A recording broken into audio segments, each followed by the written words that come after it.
Hi all, welcome to clarity discussion desk, where we deliver actionable business insight. ഇനി നമ്മുടെ കൂടെ discussion ഡെസ്കിലുള്ളത് അർജുനാണ്. അർജുൻ കൺസ്ട്രക്ഷൻ ഇൻഡസ്ട്രിയിൽ മൾട്ടിപ്പിൾ പ്രോജക്ട്സിൽ കൺസൾട്ടൻ്റ് ആയിട്ട് വർക്ക് ചെയ്ത ആളാണ്. So welcome Arjun. Hi, thank you. അപ്പം അർജുൻ, നമ്മൾ ഭയങ്കര ഫോർമലായി പോയോ ഞാൻ ഇൻട്രസ്റ്റ്?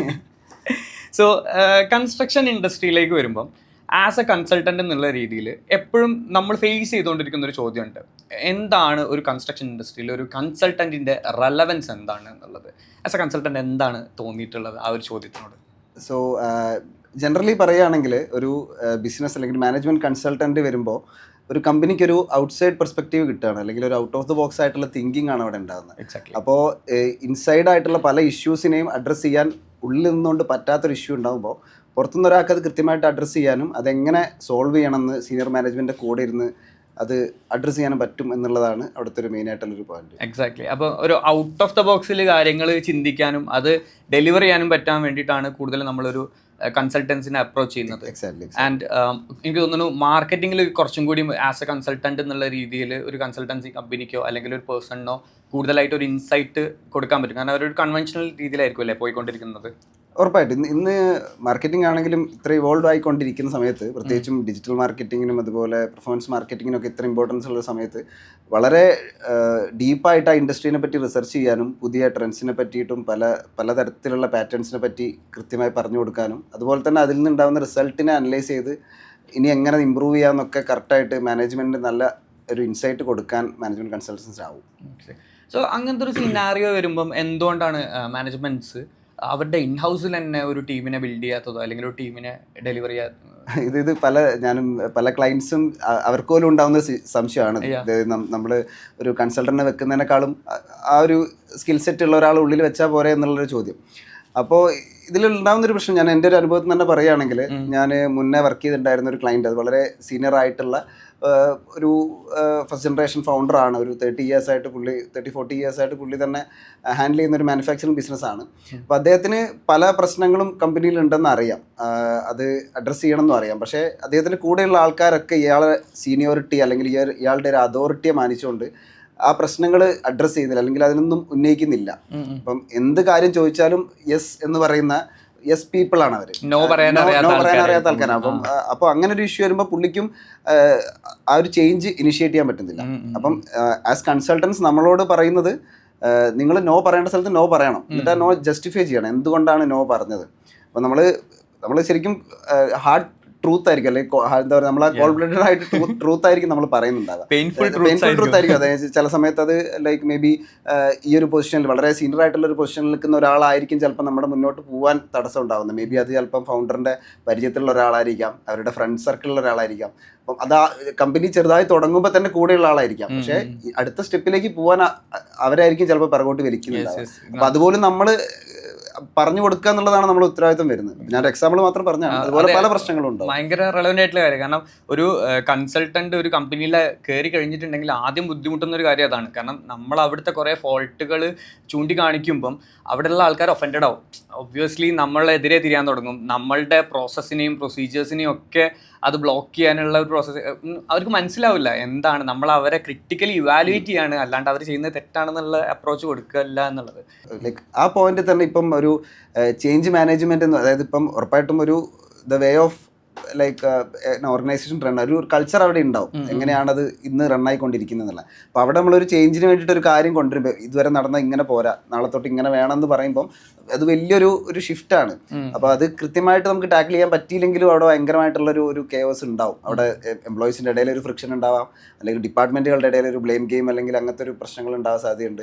അല്ലെങ്കിൽ നമ്മുടെ പ്രൊഡക്ടിവിറ്റി അല്ലാണ്ട് ലൈക്ക് അതിലൊരു ഹിറ്റ് കിട്ടാനുള്ള സാധ്യതയുണ്ട്. അപ്പം അങ്ങനെ പല പ്രശ്നങ്ങളുണ്ട്. അപ്പോൾ അത് വളരെ വളരെ ടാക്റ്റിക്കലായിട്ട് എല്ലാവരുടെയും ഫീഡ്ബാക്ക് എടുത്തുകൊണ്ട്, ഇപ്പോൾ തുടക്കം തൊട്ടേ നമ്മൾ ഒരിക്കലും ഒരു മാനേജ്മെൻറ്റിൻ്റെ സൈഡിലോ അല്ലെങ്കിൽ എംപ്ലോയീസിൻ്റെ സൈഡിലോ മാത്രം നിന്നുകൊണ്ട് ചെയ്യാനുള്ളൊരു കാര്യമല്ല. വളരെ എല്ലാവരുടെയും ലൂപ്പിൽ ഇട്ടുകൊണ്ട് എല്ലാവരുടെയും ഫീഡ്ബാക്ക് എടുത്തുകൊണ്ട് തന്നെ മുന്നോട്ട് പോവുകയാണെങ്കിൽ കുറച്ചുകൂടി ടാക്ടിക്കലി പല ഇനിഷ്യേറ്റീവ്സും നമുക്ക് ഇംപ്ലിമെന്റ് ചെയ്യാൻ പറ്റും തന്നെയാണ്. അതിലൊരു കുറച്ചും കൂടി ഒരു ക്ലാരിറ്റി ആൾക്കാർക്ക് കൊടുത്താൽ നന്നാവും. കാരണം എങ്ങനെയാണ് ആസ് എ കൺസൾട്ടൻറ്റ് നമ്മളിപ്പം ഒരു കമ്പനിയിൽ എൻട്രി ആയി കഴിഞ്ഞിട്ടുണ്ടെങ്കിൽ നമ്മുടെ ഒരു പ്രോസസ്സ് എങ്ങനെയായിരിക്കും എന്നുള്ള ഒരു ബ്രീഫ് സ്ട്രക്ചറിങ് ഉണ്ടായിരിക്കുമല്ലോ, അതൊന്ന് ഷെയർ ചെയ്ത് കൊടുത്തു. ഓക്കെ, ഇപ്പം പലരും പല തരത്തിലുള്ള പ്രോസസ്സാണ് ഉറപ്പായിട്ട് ഫോളോ ചെയ്യുന്നത്. പക്ഷേ ഞാൻ എൻ്റെ പേഴ്സണലി പറയുകയാണെങ്കിൽ നമ്മളൊരു ഓഡിറ്റ് തന്നെയാണ് ചെയ്യുന്നത്. നമ്മൾ എങ്ങനെയാണ് ഇന്ന് ആ കമ്പനി റൺ ചെയ്യുന്നത് എന്നുള്ള എൻ്റെ ഒരു ഓഡിറ്റ് തന്നെയാണ് നടത്തുന്നത്. അപ്പം ഒരു കോൺസെപ്റ്റ് എന്ന് പറഞ്ഞാൽ ആസ് ഈസ് ടു ബി എന്ന് പറയും. അതായത് ആസ് ഈസ് എന്ന് പറയുന്നത് ഇന്ന് എങ്ങനെയാണ് കമ്പനി ഉള്ളത്, ടു ബി എന്ന് പറയുന്നത് വിഷനാണ്. അതായത് ഫൗണ്ടേഴ്സിന്റെ സീനിയർ മാനേജ്മെന്റിന് നമുക്ക് ഇവിടത്തേക്ക് എത്തണം, നമ്മുടെ ഗോൾ ഇതാണെന്നുള്ള വിഷനാണ്.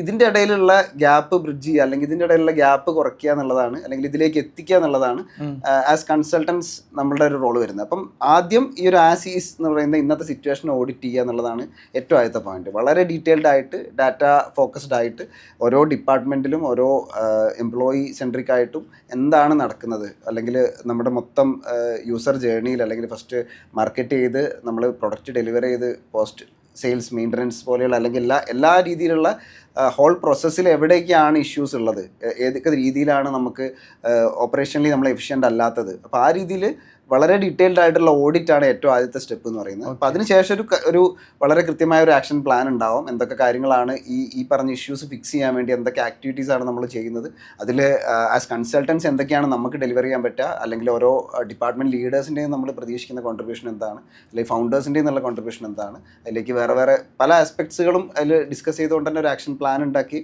അത് കണ്ടിന്യൂ ചെയ്ത് കോർഡിനേറ്റ് ചെയ്ത് ഫുൾഫിൽ ചെയ്യുകയാണ് ചെയ്യാറ്. ഓക്കെ, സോ ആൾക്കാർക്ക് അതിനെക്കുറിച്ചൊരു പെർസ്പെക്റ്റീവ് കിട്ടാൻ കൂടി വേണ്ടിയിട്ടാണ് ഞാൻ അല്ല, ഇത് വളരെ ലൈക്ക് ഇതിനെപ്പറ്റി കൂടുതൽ അറിയാത്തത് കൊണ്ടും ഇതിനെ എനേബിൾ ചെയ്യാത്തൊരു ഇഷ്യൂ ഉണ്ടാകുന്നത്. അവിടെ നമുക്കൊരു നമ്മളാ കമ്പനിയിൽ കയറി കഴിഞ്ഞിട്ടുണ്ടെങ്കിൽ അവിടുത്തെ കുറേ ബ്ലൈൻഡ് സ്പോട്ട്സ് നമ്മൾ ഫൈൻഡ് ഔട്ട് ചെയ്ത് കൊടുക്കുന്നത് എങ്ങനെയാണെന്നുള്ളത് പലർക്കും അതൊരു ഭയങ്കര ഡൗട്ട്ഫുൾ ആയിട്ടുള്ള ഒരു കേസസ് ആയിരിക്കും ഉണ്ടാവുക. ആൻഡ് നമ്മൾ ആസ് എ കൺസൾട്ടൻറ്റ് ഒരു കമ്പനിയിലേക്ക് എൻട്രി ആയി കഴിഞ്ഞ് നമ്മളിപ്പം കൂടുതലും അതിൻ്റെ മാർക്കറ്റിംഗ് സൈഡിലേക്കും പിന്നെ അതേപോലെ തന്നെ സെയിൽസ് സൈഡിലേക്കൊക്കെ നമ്മൾ ട്രെയിനിങ് കാര്യങ്ങളേക്കും കൊടുക്കുക. അപ്പോൾ ഒരു ഓപ്പറേഷൻ സൈഡിലേക്ക് വരുമ്പോൾ, എസ്പെഷ്യലി കൺസ്ട്രക്ഷൻ സൈഡിൽ നിന്ന് ഓപ്പറേഷൻ സൈഡ് എന്ന് പറയുമ്പോൾ എനിക്ക് തോന്നുന്നു കുറച്ചും കൂടി ഒരു ലാർജ് പ്രോസസ്സ് ആയിരിക്കും നടക്കുന്നുണ്ടായിരിക്കുക.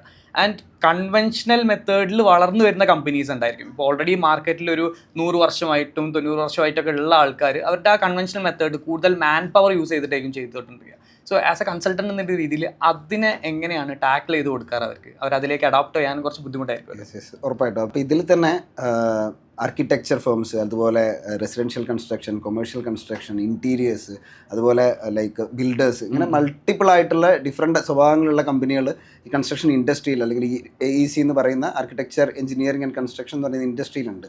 അപ്പോൾ ഇതിനുള്ളൊരു പ്രശ്നം എന്ന് വെച്ച് കഴിഞ്ഞാൽ വളരെ അൺഓർഗനൈസ്ഡ് ആയിട്ട് വളർന്നു വന്നിട്ടുള്ള പല കമ്പനികളും ഉണ്ട് ഈ ഒരു സെക്ടറിൽ. അതായത് ട്രഡീഷണൽ ആയിട്ട് ഇസ്ലാം പറഞ്ഞ പോലെ തന്നെ 30-50 കൊല്ലമായിട്ട് ഇവിടെ കൺസ്ട്രക്ഷൻ ചെയ്യുന്ന കമ്പനികൾ, കൂടുതലും ഹ്യൂമൻ റിസോഴ്സിനെ ഡിപ്പെൻഡ് ചെയ്തുകൊണ്ട് തന്നെയുള്ള കമ്പനികൾ, അവർ വളരെ കെയോസിലാണ് മുന്നോട്ട് പോകുന്നത്. പ്രത്യേകിച്ചും ഒരു എക്സാമ്പിളായിട്ട്, അല്ലെങ്കിൽ അതിൻ്റെ ഒരു ഡീറ്റെയിൽഡ് ആയിട്ടുള്ളൊരു ഫ്ലോ പറയുകയാണെങ്കിൽ, ഇപ്പം ഒരു മാർക്കറ്റിങ്ങിലൂടെ ലീഡ് വന്നു കഴിഞ്ഞാൽ സെയിൽസ് ടീമിന് ക്ലോസ് ചെയ്യണമെങ്കിൽ ഡിസൈൻ ടീമിൽ നിന്ന് ആർക്കിടെക്റ്റും കൂടി വന്നിട്ടാണ് സെയിൽസ് ടീം ക്ലോസ് ചെയ്യുന്നുണ്ടാവുക. അതിൻ്റെ കൂടെ ഈ മെറ്റീരിയലിൻ്റെ ക്വാണ്ടിറ്റി നോക്കാനുള്ള ടീം ഉണ്ടാവും, അതിന് പർച്ചേസിന് വേറൊരു ടീം ഉണ്ടാവും, അതിൻ്റെ കൂടെ ഡിസൈൻ ടീമും എക്സിക്യൂഷന് ഒരു പ്രൊജക്ട് മാനേജർ ലീഡ് ചെയ്യുന്ന സൈറ്റ് എഞ്ചിനീയേഴ്സിൻ്റെ ഒരു ടീം ഉണ്ടാവും. അപ്പോൾ ഇങ്ങനെ മൾട്ടിപ്പിൾ ആയിട്ടുള്ള ടീംസ് ഇൻറ്റേർണലി തന്നെ ഉണ്ടാവും. അതിൻ്റെ കൂടെ തേർഡ് പാർട്ടി ആയിട്ട് സബ് കോൺട്രാക്ട് ചെയ്യുന്ന ടീം ഉണ്ടാവാം, അല്ലെങ്കിൽ ഏജൻസീസ് ഉണ്ടാവാം. അങ്ങനെ മൾട്ടിപ്പിൾ ആയിട്ടുള്ള കാര്യങ്ങൾ ഇൻവോൾവ് ആയിട്ടുള്ള ഒരു എക്കോസിസ്റ്റമാണ് ഒരു കൺസ്ട്രക്ഷൻ ഫേമിന് ഐഡിയലി ഉണ്ടാവേണ്ടത്. ഇതെല്ലാവരും ഫേമിനും ഉണ്ടെന്നല്ല, പക്ഷേ ഒരേ സമയം ഒരു 15-20 പ്രൊജക്ട്സ് ഒക്കെ ചെയ്യുന്ന ഒരു ഫേമിന് ഏറെക്കുറെ ഇങ്ങനത്തെ ഒരു എക്കോസിസ്റ്റമാണ് ഉണ്ടാവേണ്ടത്.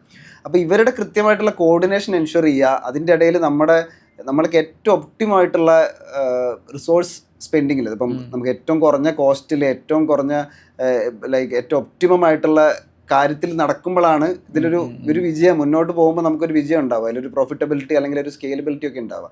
അപ്പോൾ ഇത് എൻഷുർ ചെയ്യാൻ വേണ്ടിയിട്ട് അവിടെ സിസ്റ്റംസ് ആൻഡ് പ്രോസസ്സ് തന്നെയാണ് വേണ്ടത്. അതെ, കൃത്യമായിട്ടുള്ള ഈ പറഞ്ഞ പോലെ ERP സിസ്റ്റം അതൊരു വളരെ ലൈക്ക് ഒരു പരിധിക്ക് അപ്പുറം വലിയ കമ്പനികളൊക്കെ ഉറപ്പായിട്ട് ചെയ്യുന്നുണ്ടെങ്കിലും ഇന്നും ട്രഡീഷണലി ഉള്ള ബിസിനസ്സുകൾ പലരും ഇതിൻ്റെ സാധ്യത മനസ്സിലാക്കുന്നില്ല. ഇന്നിപ്പം സാസ് പ്രൊഡക്ട്സ് പോലെ നമുക്ക് ഒരു മന്ത്ലി സബ്സ്ക്രിപ്ഷൻ പോലെ നമ്മളൊരു നെറ്റ്ഫ്ലിക്സോ ആമസോൺ പ്രൈമോ യൂസ് ചെയ്യുന്ന പോലെ നമുക്ക് ഈസി ആയിട്ട് യൂസ് ചെയ്യാവുന്ന അത്രയും സിമ്പിൾ ആയിട്ടാണ് ഇന്നത്തെ അതിലത്തെ ഒരു അവരുടെ മാൻ പവർ അത്രയും റെഡ്യൂസ് ചെയ്യാൻ പറ്റുന്ന ഒരു കാര്യമാണ്. റെഡ്യൂസ് ചെയ്യാന്നതിനേക്കാളും ഒപ്റ്റിമൈസ് ചെയ്യാൻ പറ്റും. അതായത് ഇപ്പോൾ ലൈക്ക് ഡിസൈൻ ടീമും എക്സിക്യൂഷൻ ടീമിനും ഒരു കാര്യം ചെയ്യണം എന്നുണ്ടെങ്കിൽ അതിപ്പം നടക്കുന്നത് അവർ നേരിട്ട് വെർബലി മാനുവലി ചെയ്യുന്നതായിരിക്കാം മേ ബി, അല്ലെങ്കിൽ ചിലപ്പോൾ ഒരു പേപ്പർ വർക്കിൽ കഴിയുന്നതായിരിക്കാം.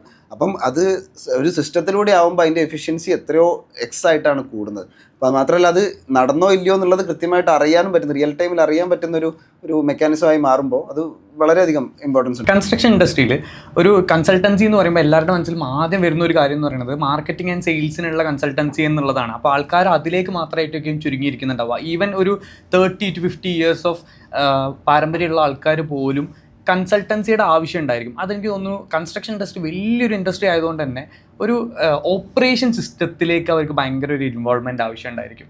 സോ ആസ് എ കൺസൾട്ടൻറ്റ് എങ്ങനെയായിരിക്കും അതിലേക്ക് വരുന്നൊരു പ്രോസസ്സ് ഉണ്ടാവുക ഓപ്പറേഷനിലേക്ക്? സോ ഈ പറഞ്ഞ പോലെ സെയിൽസ് ആൻഡ് മാർക്കറ്റിംഗ്, ഇപ്പം മാർക്കറ്റിംഗ് മെച്ചപ്പെടുത്തുന്നു, സെയിൽസിൽ കുറച്ചുകൂടി നല്ലൊരു ലീഡ്സ് ഉണ്ടാവുന്നു, ക്യാഷ് ഫ്ലോ ഉണ്ടാവുന്നു എന്നുള്ള ഇതിലേക്ക് വരുമ്പം പിന്നെയുള്ള ഏറ്റവും ഇമ്പോർട്ടൻറ്റ് പാർട്ടാണ് എങ്ങനെ നമ്മൾ ഓപ്പറേഷനിൽ ഇത് ഡെലിവർ ചെയ്യുന്നു, നമ്മൾ പ്രോമിസ് ചെയ്യുന്ന വാല്യൂ എങ്ങനെ ഡെലിവർ ചെയ്യുന്നു എന്നുള്ളത്. അപ്പോൾ ഇതിൽ വരുന്നൊരു പ്രശ്നം എന്ന് പറഞ്ഞു കഴിഞ്ഞാൽ ഒരുപാട് കാര്യങ്ങൾ ഇൻവോൾവ് ആയിട്ടുണ്ട് ഒരു കൺസ്ട്രക്ഷൻ ഫേമിൽ. ഇപ്പം ഒരു എക്സാമ്പിൾ പറയുകയാണെങ്കിൽ ഒരു അറ്റ്ലീസ്റ്റ് ഒരു 15 പ്രൊജക്ട്സ് ഒരേ സമയം ചെയ്യുന്ന ഒരു കമ്പനീൻ്റെ ഒരു ഫ്ലോ പറയുകയാണെങ്കിൽ ആദ്യം മാർക്കറ്റിംഗ് ടീം കൊണ്ടുവരുന്ന ലീഡ്സ് ക്ലോസ് ചെയ്യുന്ന സെയിൽസ് ടീം ഉണ്ടാവും. ആ സെയിൽസ് ടീമിൻ്റെ ഒപ്പം തന്നെ ഡിസൈൻ ടീം, ആർക്കിടെക്ട്സ് വർക്ക് ചെയ്തിട്ടായിരിക്കും ആ ലീഡ്സ് ക്ലോസ് ചെയ്തിട്ടുണ്ടാവുക. അപ്പോൾ അവരുടെ കൂടെ തന്നെ ക്വാണ്ടിറ്റി സർവേയിങ് എന്നുള്ള ടീം കൃത്യമായിട്ട് എത്ര മെറ്റീരിയൽ യൂസ് വരുന്നുണ്ട് എന്നുള്ള രീതിയിൽ അവരതിൻ്റെ കോസ്റ്റിംഗ് കാണുന്നുണ്ടാവും. അപ്പോഴായിരിക്കും നമുക്ക് കസ്റ്റമർക്ക് പ്രൈസ് കൊടുക്കാൻ പറ്റുക. അതിൻ്റെ കൂടെ QS ടീം അല്ലെങ്കിൽ ക്വാണ്ടിറ്റി സർവേ ടീമിൻ്റെ കൂടെ പർച്ചേസ് ടീം ഉണ്ടാവും. അപ്പോൾ ഈ ക്ലോസ് ആയിട്ടുള്ള ലീഡിൻ്റെ പ്രൊജക്റ്റ് അതിന് ശേഷമാണ് ഡിസൈൻ ടീം ഈ എക്സിക്യൂഷൻ, അതായത് എക്സിക്യൂഷൻ എന്ന് പറയുമ്പോൾ സൈറ്റ് എഞ്ചിനീയേഴ്സ് അല്ലെങ്കിൽ സിവിൽ എഞ്ചിനീയേഴ്സ് തന്നെ ചെയ്യുന്ന എക്സിക്യൂഷൻ ടീമിന് കൊടുക്കുന്നുണ്ടാവാം. അപ്പോൾ ഇതാണ് ഇൻ ഹൗസിലുള്ള ഒരു സ്ട്രക്ചർ എന്ന് പറയുന്നത്. ഇത്രയും ഡിപ്പാർട്ട്മെൻറ്റ്സ് ഉണ്ട്. അപ്പോൾ ഇതിൻ്റെ പുറമെ സബ് കോൺട്രാക്റ്റ് കൊടുത്തിട്ടുള്ളവരുണ്ടാവാം, അല്ലെങ്കിൽ മറ്റുള്ള എന്തെങ്കിലും ഏജൻസീസ് ഉണ്ടാവാം. അപ്പം ഇങ്ങനെ ഇത്രയും വലിയൊരു എക്കോസിസ്റ്റം അവിടെ വരുമ്പോഴത്തേക്ക് ഇതിൻ്റെ ഇടയിലുള്ള കൃത്യമായിട്ടുള്ള കോർഡിനേഷനാണ് വളരെ ഇമ്പോർട്ടൻ്റ് ആയിട്ട് വരുന്നത്, പ്രത്യേകിച്ചും കുറച്ച് കൂടുതൽ പ്രൊജക്ട്സ് ഒരേ സമയം ചെയ്യണമെങ്കിൽ. അപ്പോൾ ഇതിന് വേണ്ടിയിട്ട് ശരിക്കും വേണ്ടത് പ്രോസസ് ആൻഡ് സിസ്റ്റംസ് ആണ്. അപ്പോൾ ഈ പ്രോസസ് ആൻഡ് സിസ്റ്റംസ് എന്ന് പറയുമ്പോൾ, പ്രോസസ് എന്ന് പറയുമ്പോൾ എന്താണ്, അതായത് what ever the thing is, അതായത് നമ്മളെ റിസോഴ്സുകൾ മാറുകയാണെങ്കിലും, ഇപ്പോൾ ഈവൻ നമ്മുടെ ഒരു എഞ്ചിനീയർ മാറി വേറൊരു എഞ്ചിനീയർ വന്നാലും അദ്ദേഹം വർക്ക് ചെയ്യേണ്ടത് ഈ ഒരു പ്രോസസ്സിലാണ് എന്ന് പറയുന്നതാണ് പ്രോസസ്സ് എന്ന് പറയുന്നത്. അപ്പോൾ അതിൻ്റെ കൂടെ സിസ്റ്റംസും, ഈ പ്രോസസ്സ് കോൺഫിഗർ ചെയ്തിട്ടുള്ള സിസ്റ്റംസ് കൃത്യമായിട്ട് വേണം. ഇപ്പോൾ ഒരു എക്സാമ്പിൾ പറയുകയാണെങ്കിൽ ഒരു ERP സിസ്റ്റം അല്ലെങ്കിൽ എൻ്റർപ്രൈസ് റിസോഴ്സ് പ്ലാനിംഗ് എന്ന് പറയുന്ന സിസ്റ്റം ഒരു കൺസ്ട്രക്ഷൻ കമ്പനിക്ക് വളരെ ഇമ്പോർട്ടൻ്റ് ആണ്. അപ്പോൾ ഒരു പരിധിക്കപ്പുറം വലിയ രീതിയിൽ ചെയ്യുന്ന കമ്പനീസൊക്കെ ഇപ്പോഴും ചെയ്യുന്നുണ്ടാവും. പക്ഷേ ട്രഡീഷണൽ ആയിട്ട് ബിസിനസ് ചെയ്യുന്ന, പ്രോപ്പറായിട്ടൊന്ന് ഡിജിറ്റൈസ് ചെയ്യാൻ പറ്റാത്ത, ഒരു സിസ്റ്റമാറ്റിക് ആക്കാൻ പറ്റാത്ത കമ്പനീസ് ഇപ്പോഴും ഒരു ERP സിസ്റ്റത്തിലേക്ക് കടന്നിട്ടുണ്ടാവില്ല. ഇപ്പോൾ ഈ സിസ്റ്റം തന്നെ സ്പെസിഫിക് ആയിട്ട് പറയുകയാണെങ്കിൽ ERP സിസ്റ്റത്തിൽ നമുക്ക് ഒരുപാട് ഉപകാരങ്ങളുണ്ട്. ഒന്നെന്ന് പറയുന്നത് നമ്മുടെ എൻ്റയർ റിസോഴ്സ് എന്ന് പറയുമ്പോൾ അത് നമ്മളെ ഫിനാൻഷ്യൽ ആയിട്ടുള്ള റിസോഴ്സ് ആയിരിക്കാം, ഹ്യൂമൻ റിസോഴ്സ് ആയിരിക്കാം. ഇതിനൊക്കെ കൃത്യമായിട്ടുള്ള ഒരു കൺട്രോളാണ് അവിടെ ഉണ്ടാകുന്നത്. അതായത് ഓരോ ഡിപ്പാർട്ട്മെൻറ്റിലത്തെ ആൾക്കാർ എങ്ങനെയാണ് വർക്ക് ചെയ്യുന്നത്, അവർ എപ്പോഴത്തേക്കാണ് ഈ വർക്ക് തീർക്കുന്നുണ്ടാവുക, അല്ലെങ്കിൽ എന്തെങ്കിലും ബ്ലോക്ക് ഉണ്ടോ എന്നുള്ള രീതിയിൽ ഒരു ഹ്യൂമൻ റിസോഴ്സ് ആസ്പെക്റ്റിൽ എല്ലാവരെയും മനസ്സിലാക്കാൻ പറ്റും. അതുപോലെ തന്നെ ഈ കൺസ്ട്രക്ഷനിൽ പ്രധാനപ്പെട്ട ഒരു കാര്യമാണ് മെറ്റീരിയൽ എന്ന് പറയുന്നത്. അതായത് 10-12 മാസത്തോളമുള്ള പ്രൊജക്റ്റിന് വേണ്ടിയിട്ട് പല സമയത്തായിരിക്കും മെറ്റീരിയൽ സോഴ്സ് ചെയ്യുന്നുണ്ടാവുക. അതും അതിൽ തന്നെ നമുക്ക് മാക്സിമം കോസ്റ്റ് കുറയ്ക്കാൻ പറ്റിയാൽ മാത്രമേ, അതായത് ചില മെറ്റീരിയൽസ് ഒരു സൈറ്റിൽ നിന്ന് വേറെ സൈറ്റിലേക്ക് ട്രാൻസ്ഫർ ചെയ്യുന്നുണ്ടാവാം, അല്ലെങ്കിൽ പലതരത്തിൽ സ്റ്റോർ ചെയ്യുന്നുണ്ടാവാം. അപ്പം വേസ്റ്റേജിന്, തെഫ്റ്റിനൊക്കെ വലിയ രീതിയിലുള്ള ചാൻസ് ഉണ്ട്. അപ്പം ഈ മെറ്റീരിയൽസിനെ പറ്റി കൃത്യമായിട്ടൊരു അണ്ടർസ്റ്റാൻഡിംഗ് ഒക്കെ നമുക്ക് ഈ ഒരു ERPയിലൂടെ കൊണ്ടുവരാൻ പറ്റുവാണെങ്കിൽ നമ്മുടെ പ്രോഫിറ്റബിലിറ്റി കുറച്ചുകൂടി കൂടാനുള്ള സാധ്യതയാണ് അവിടെ ഉണ്ടാകുന്നത്. അപ്പം അത്തരത്തിലൊരു ERP സിസ്റ്റം വളരെ ഇമ്പോർട്ടൻ്റ് ആണ്. ഇനി അതിൻ്റെ ഒരു വേറൊരു ആസ്പെക്ട് നോക്കുകയാണെങ്കിൽ ഒരു പ്രൊജക്ട് മാനേജ്മെൻറ്റ് ആസ്പെക്റ്റ് ഉണ്ട്. ഇപ്പം ഒരു 15 പ്രൊജക്റ്റ് ഒരുമിച്ച് നടക്കുമ്പം ഫൗണ്ടേഴ്സിന്, സീനിയർ മാനേജ്മെൻറ്റിന് ഓരോ പ്രൊജക്റ്റിൻ്റെയും ക്ലാരിറ്റി ഒറ്റ നോട്ടത്തിൽ കിട്ടണം. ഒറ്റൊരു ഡാഷ്ബോർഡിൽ കിട്ടിയാൽ മാത്രമേ നമുക്കത് എവിടെയാണോ നമ്മൾ ഇടപെടേണ്ടത്, എവിടെയെങ്കിലും ഒരു ഇഷ്യൂ ഉണ്ടെങ്കിൽ നമ്മൾ ഇടപെട്ടത് ക്ലിയർ ചെയ്യാൻ അപ്ലൈ പറ്റുള്ളൂ. മാത്രമല്ല, നമ്മൾ ചിലപ്പോൾ കസ്റ്റമറിന് നമ്മൾ ഓൺ ടൈം ഡെലിവറി പോലെ, അല്ലെങ്കിൽ ഈ സമയത്തേക്ക് ഡെലിവറി ചെയ്യുന്നത് പോലും പ്രോമിസ് ചെയ്തിട്ടുണ്ടാവും. അപ്പോൾ അതിൻ്റെ ഇടയിൽ ഒരു ബ്ലോക്ക് നമുക്ക് ഒരിക്കലും അഫോർഡ് ചെയ്യാൻ പറ്റില്ല. അപ്പോൾ ആ രീതിയിലുള്ള ബ്ലോക്കുകൾ ഒഴിവാക്കാൻ വേണ്ടിയിട്ട് കൃത്യമായ ഡാഷ്ബോർഡുകളുള്ള ഒരു പ്രൊജക്ട് മാനേജ്മെൻറ്റ് സോഫ്റ്റ്വെയർ ഉണ്ടെങ്കിൽ നമുക്ക് ഇന്നുള്ളതിൽ നിന്ന് നമുക്ക് മേ ബി ഒരു 2x 3x പ്രൊജക്ട്സ് നമുക്ക് ഹാൻഡിൽ ചെയ്യാൻ പറ്റും. അപ്പോൾ ഇതാണ് പെട്ടെന്ന് ടോപ്പ് ഓഫ് മൈൻഡിൽ വരുന്ന രണ്ട് സിസ്റ്റംസ് എന്ന് പറയുന്നത്. അർജുന അത് പറഞ്ഞപ്പോഴാണ് എനിക്ക്, ഞാൻ മുമ്പ് വർക്ക് ചെയ്തൊരു കമ്പനിയിൽ ഇതേപോലെ തന്നെ അവരുടെ ഒരു സിസ്റ്റം കാര്യങ്ങളൊന്നും ഭയങ്കര പ്രോപ്പറല്ല. അപ്പോൾ ഒരു ബിൽഡിംഗ് മെറ്റീരിയൽസിൻ്റെ കമ്പനി ആയിരുന്നു. അപ്പോൾ അവരുടെ ഒരു inbound, out bound, bin keeping, ഇങ്ങനെ മൾട്ടിപ്പിൾ പ്രോസസ്സ് ഉണ്ടാവുമല്ലോ. കാരണം അത്രയും ഹ്യൂജ് ലാക്സ് ഓഫ് സ്ക്വയേഴ്സിലാണ് അവർ സാധനങ്ങൾ എടുത്തിട്ടുണ്ടാവുക. അപ്പോൾ അതിനെ മെയിൻറ്റെയിൻ ചെയ്യാനും അതൊരു പ്രോസസ്സാക്കിയിട്ട് കൊണ്ടുപോകാനൊക്കെ ഇത് ഭയങ്കര യൂസ്ഫുൾ ആയിട്ട് അന്ന് ഞങ്ങൾ ഇംപ്ലിമെൻറ്റ് ചെയ്ത സമയത്ത് അവിടെ ഫീൽ ചെയ്തിട്ടുണ്ടായിരുന്നു. അർജുൻ പറഞ്ഞ പെട്ടെന്ന് റിലേറ്റഡ് ആണ്.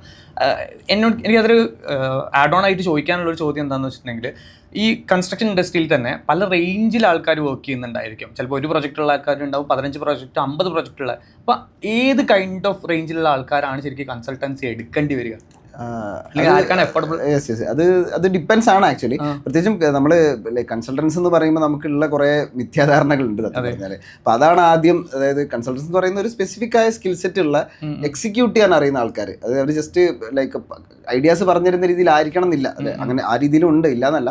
പക്ഷേ എക്സിക്യൂട്ട് ചെയ്യേണ്ടത് എങ്ങനെയാണെന്ന് കൃത്യമായ ക്ലാരിറ്റി ഉള്ള ആൾക്കാർ, ഒരു കാര്യം നടത്തിയെടുക്കേണ്ടത് എങ്ങനെയാണെന്ന് ക്ലാരിറ്റി ഉള്ള ഒരു സ്പെസിഫിക് ആയ ഒരു സ്കിൽ സെറ്റ് ഉള്ള, വളരെ സ്ട്രക്ചേർഡ് ആയിട്ട് ചിന്തിക്കുകയും വർക്ക് ചെയ്യുകയും ചെയ്യുന്ന ഒരു ടീം ഓഫ് ആൾക്കാരായിട്ടാണ് നമ്മൾ കൺസൾട്ടൻസിനെ കാണേണ്ടത്. അപ്പോൾ അത്തരത്തിലുള്ള ആൾക്കാരായിട്ടാണ് നമ്മൾ വർക്കും ചെയ്യേണ്ടത്. അപ്പോൾ ഈവൻ നമ്മളിപ്പം ഒരു സ്റ്റാർട്ടപ്പായിട്ട് നമ്മൾ തുടങ്ങാൻ പോവുകയാണ്, അല്ലെങ്കിൽ നമുക്കൊരു ഐഡിയ മാത്രമാണുള്ളത്, നമുക്ക് ആ ഒരു ഐഡിയ ലൈക്ക് റിയാലിറ്റിയിലേക്ക് കൊണ്ടുവരേണ്ട സ്റ്റേജിൽ പോലും നമുക്കൊരു കൺസൾട്ടൻസ് യൂസ്ഫുൾ ആയേക്കാം. അപ്പം പല സ്റ്റേജിൽ ഇപ്പം നമുക്ക് തുടക്കം തൊട്ട്, അല്ലെങ്കിൽ നമ്മളിപ്പം അടുത്തൊരു ലെവലിലേക്ക് നമ്മളിപ്പം കുറേ പ്രൊജക്ട്സ് ചെയ്തിട്ടുണ്ട്, നമുക്കൊരു പോർട്ട്ഫോളിയോ ഉണ്ട്, പക്ഷെ നമ്മൾ ഡിസർവ് ചെയ്യുന്ന ഗ്രോത്ത് നമുക്കില്ല. നമുക്ക് ഇതിനേക്കാളും നമ്മൾ ഡിസർവ് ചെയ്യുന്നുണ്ട്. നമുക്ക് ഡിജിറ്റൈസ് ചെയ്യാൻ പറ്റുന്നില്ല. ഡിജിറ്റൽ മാർക്കറ്റിങ്ങിൽ നമ്മൾ വളരെ ഇതിലാണ്. നമ്മൾ പല ഏജൻസികളായിട്ട് ചെയ്തിട്ട് നമ്മളൊരു സ്ട്രാറ്റജിക്കലി നമുക്കൊരു റിസൾട്ട് ഉണ്ടാക്കാൻ പറ്റുന്നില്ല.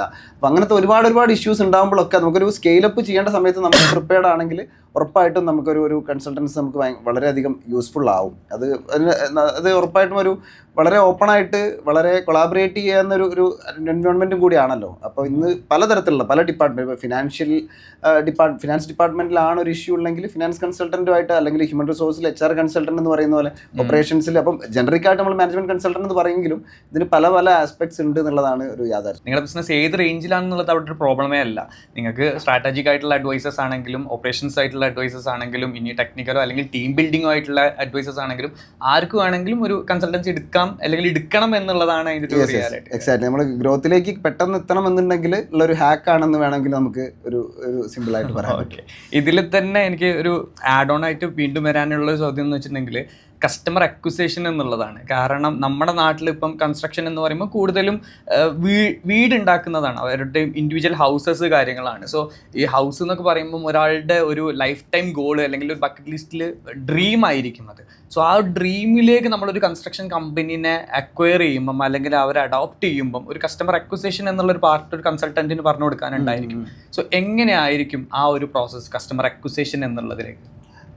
സോ ഈ ഒരു ആസ്പെക്റ്റിൽ ഇപ്പോൾ പ്രത്യേകിച്ചും റെസിഡൻഷ്യൽ കൺസ്ട്രക്ഷൻ എന്നുള്ള പരിസരം ചൂണ്ടിക്കാണിച്ച ആ ഒരു പോയിന്റിൽ തന്നെ പറയുകയാണെങ്കിൽ, ഇപ്പോൾ പ്രത്യേകിച്ചും കേരളത്തിൻ്റെ ഒരു ലാൻഡ്സ്കേപ്പിൽ നമ്മൾ ഒരു സ്വപ്നം തന്നെയാണ് ഒരു വീട് എന്ന് പറയുന്നത്, സ്വന്തം വീട് എന്ന് പറയുന്ന ഒരു സ്വപ്നം തന്നെയാണ്. ചിലപ്പോൾ നമ്മുടെ ഒരു ആയുസിൻ്റെ സമ്പാദ്യം മൊത്തം നമ്മൾ ആ വീട്ടിൽ ഇൻവെസ്റ്റ് ചെയ്യുന്നുണ്ടാവാം, അല്ലെങ്കിൽ വലിയൊരു ലോണിലൂടെ ആയിരിക്കാം മേ ബി നമ്മൾ ആ വീട് എടുക്കുന്നത്. അപ്പം ആ സമയത്ത് നമ്മൾ ചൂസ് ചെയ്യുന്ന കൺസ്ട്രക്ഷൻ പാർട്ട്ണർ എന്ന് പറയുന്നത് അത്രയും ട്രസ്റ്റഡ് ആയിട്ടുള്ള, നമുക്ക് ബെസ്റ്റ് ആണെന്ന് തോന്നുന്ന ഒരാളെ ആയിരിക്കും ഉറപ്പായിട്ടും ചൂസ് ചെയ്യുന്നുണ്ടാവുക. അപ്പം നമ്മൾ മുന്നേ ചെയ്തിട്ടുള്ള വർക്കിൽ അല്ലെങ്കിൽ നമ്മളുടെ മൊത്തത്തിലുള്ള പ്രസൻസിലുള്ള ട്രസ്റ്റാണ് ശരിക്കും കസ്റ്റമറിനെ നമ്മളടുത്തേക്ക് അടുപ്പിക്കുന്നത്. അപ്പം നമ്മൾ ചെയ്യേണ്ടതെന്ന് വെച്ച് കഴിഞ്ഞാൽ, നമ്മൾ ഇതുവരെ ചെയ്തിട്ടുള്ള പ്രൊജക്ട്സിനെ കൃത്യമായിട്ട് ഷോക്കേസ് ചെയ്യാൻ പറ്റണം, കൃത്യമായിട്ടുള്ള കസ്റ്റമർ ടെസ്റ്റിമോണിയൽസ് ഉണ്ടാവണം, നമ്മുടെ എല്ലാ വളരെ ട്രാൻസ്പെറൻ്റ് ആയിട്ട് നമുക്ക് കസ്റ്റമറായിട്ട് ഇൻട്രാക്ട് ചെയ്യാൻ പറ്റണം. സോ ആ ഒരു പോയിന്റിൽ നമ്മുടെ മുന്നത്തെ പ്രൊജക്ട്സിൻ്റെ പോർട്ട്ഫോളിയോ കൃത്യമായിട്ട് കാണിക്കുക, കൃത്യമായിട്ടുള്ള കസ്റ്റമർ ടെസ്റ്റിമോണിയൽസ് കാണിക്കുക, നമ്മുടെ എൻറ്റയർ പ്രസൻസ്, അതിപ്പം ഡിജിറ്റലായിട്ടാണെങ്കിലും നമ്മുടെ ഓഫ്ലൈൻ ആയിട്ടുള്ള പ്രസൻസ് ആ ഒരു ട്രസ്റ്റ് വർത്തിയായിട്ട് മാറ്റുക എന്നുള്ളത് വളരെ അത്യാവശ്യമാണ്. അപ്പോൾ അത് ഉറപ്പായിട്ടും ഒരു കൺസ്ട്രക്ഷൻ കമ്പനി ഇന്നത്തെ കാലത്ത് ചെയ്തു പോകേണ്ട ഒരു പ്രാക്ടീസ് തന്നെയാണ്. എനിക്ക് തോന്നുന്നു അങ്ങനത്തെ കുറച്ച് കൺസ്ട്രക്ഷൻസ് ലൈക്ക് പ്ലാറ്റ്ഫോംസ് തന്നെ ഇപ്പം അവൈലബിൾ ആണ് തോന്നുന്നുണ്ട്. നമ്മൾ മുമ്പ് ഉണ്ടായിരുന്ന ഒരു ഡിസ്കഷനിൽ യെസ് അതായത് ഇന്നിപ്പം ശരിക്കും വളരെ രസകരമായിട്ടുള്ളൊരു ലൈക്ക് ഒരു ഷേപ്പ് ഷിഫ്റ്റിംഗ് ആണ് കൺസ്ട്രക്ഷൻ ഇൻഡസ്ട്രിയിൽ നടക്കുന്നത്.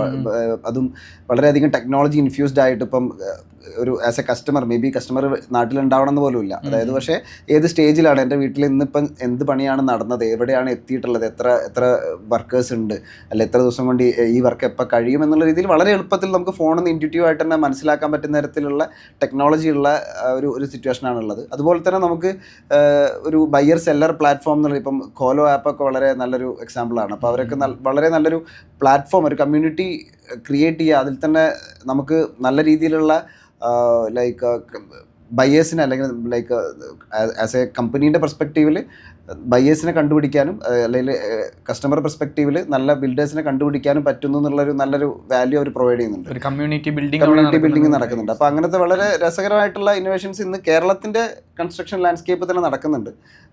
സോ അതാണ് അവിടെ മെയിനായിട്ട് പറയാനുള്ളത്. Okay Arjun, thank you. So that was a great insight for our viewers. അപ്പോൾ നമുക്ക് ഇനിയും ഇങ്ങനത്തെ കുറച്ച് ഡിസ്കഷൻസും കാര്യങ്ങളും കൊണ്ടുവരണമെന്ന് നമ്മൾ ആഗ്രഹിക്കുന്നുണ്ട്. സോ നിങ്ങൾക്ക് താല്പര്യമുള്ള ടോപ്പിക്സ് എന്തെങ്കിലും ഉണ്ടെങ്കിൽ നമ്മുടെ അടുത്ത് താഴത്ത് കമൻറ്റ് ചെയ്യാം. ആൻഡ് അതല്ലാത്തുണ്ടെങ്കിൽ നിങ്ങളുടെ റിക്വസ്റ്റും കാര്യങ്ങളും പ്രകാരം നമ്മൾ ഇനി വരുന്ന എപ്പിസോഡ്സിൽ ഇതിനെക്കുറിച്ച് കൂടുതൽ ഇൻസൈറ്റ്സ് നൽകുന്നതായിരിക്കും. So will see with another topic. This is Harislan and Arjun signing off. Thank U.